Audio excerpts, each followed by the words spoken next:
நீங்கள் சொல்லியிருந்த மாதிரி நிறைய பேருக்கு நான் சமீபத்தில் கேள்விப்பட்டிருந்தேன் சார். ஒரு கோவிலுக்கு போகிறோம் அப்படின்னா 5 நிமிஷம் 10 நிமிஷம் உட்காந்துட்டு சாமி பார்த்துட்டு வந்துடக்கூடாது, ஒரு கோவிலில் ஒரு 2 மணி நேரம் இருக்கணும், 3 மணி நேரம் இருக்கணும் அப்படின்னு. இப்போ நிறைய பேருக்கு அந்த வாய்ப்புகள் ரொம்ப கடினம் இருந்தாலும் நான் கோவிலுக்கு போகணும், நான் நினச்சதெல்லாம் நடக்கணும் அப்படின்னு ஒரு சில பேர் நினைக்கலாம், இந்த வீடியோ பார்க்குறவங்க கூட நினைக்கலாம். அவங்களுக்கு நீங்கள் சொல்லக்கூடிய ஒரு விஷயம்னா என்ன சொல்லலாம்? உள்ள பெருங்கோயில் ஊனுடம் வாழும் வள்ளல் பிரானுக்கு வாய் கோவர வாசல் தெல்ல தெளிந்தவனுக்கு ஜீவன் சிவலிங்க. உள்ளுக்குள்ளே இறைவன் இருக்கிறான், வேண்டிக்கங்க, அவ்வளோதான். என்ன சொல்றீங்க? உங்களுக்கு கோயிலுக்கு போக நேரம் இல்லை, உட்கார்றதுக்கு நேரம் இல்லை அப்படின்னாக்கா உள்ளுக்குள்ளே இறைவன் இருக்கானே, வேண்டிக்கங்க, அவ்வளோதான். வேற என்ன செய்ய முடியும்? என்ன சொல்கிறீங்க?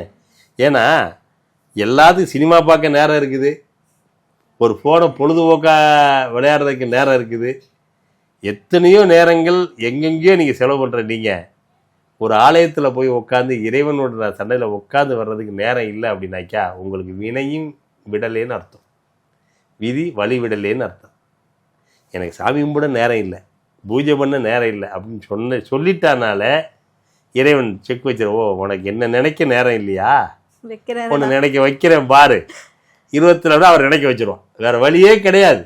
அவர் நினைக்கும்படியான விளையாட்டை திருவருள் கூட்டி வைக்கும். எவர் ஒருவர் இறைவனை நினைக்க நேரம் இல்லைன்னு சொல்றானோ அந்த நிமிஷமே இறைவன் அவரை நினைப்பதற்கான வேலையை அவர் செய்ய ஆரம்பிச்சுடுறார் அவனுக்கு.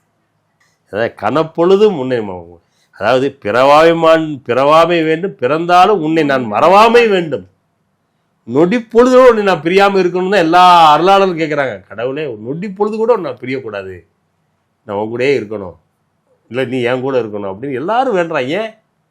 அந்த அருட்சக்தி நம்ம விட்டு விலகிட்டா நம்ம டவுன் ஆயிடுவோம், நம்ம விலகிடுவோம். அருட்சக்தி நம்ம கூட இருக்கிற வரைக்கும் தான் நமக்கு வெற்றி, ஜெயம், நல்வாழ்க்கை, இன்பம். அருட்சக்தி விலக விலக நமக்கு துன்பம், துயரம், பிணி, பீடை. அப்போ அருட்சக்தி நம்முடன் இணைய நம்ம வாழ்க்கை சுபிட்சம், அருட்சக்தியை நம்மிடம் விலக விலக நமக்கு சுபிட்சம் இல்லை. எனவே அருட்சக்தியினுடைய திருக்கரத்தையும் திருப்பாதத்தையும் நாம் பற்றி கொள்ள வேண்டும், விடக்கூடாதுன்றான். பற்றி பிடிச்சி விடவே விடாத. உன்னை கடை தேர்றதுக்கு வழி அது ஒன்று தான், வேற எதுவுமே கிடையாது.